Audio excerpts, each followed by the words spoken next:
So I was speaking on the cyber resilience panel, which discussed how you deal with an attack or cyber attack when it happens.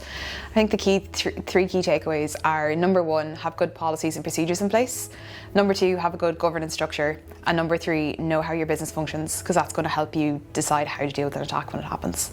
I think it was a great session today, and the goal really in terms of cyber resilience is, to really have a policy that runs and tracks as closely as possible to preparatory exercises like desktop workshops. Throughout the year, make sure to keep your policies and procedures updated and make sure to review them not only from the perspective of rapidly changing legislation and guidance, but in practical terms to reflect the fact that people are leaving, joining.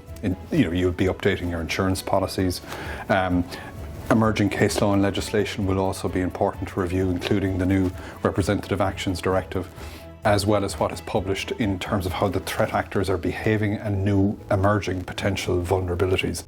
Governance is particularly important, so do you know how you're going to make decisions when crunch time happens? There should be a very clear matrix for that, how to escalate issues.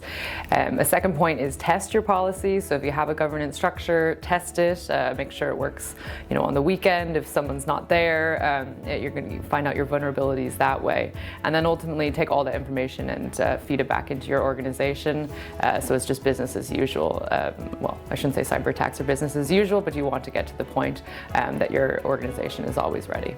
I think as one final key takeaway, cyber resilience is a learnable skill and an issue which all of the C-suite have a part to play in.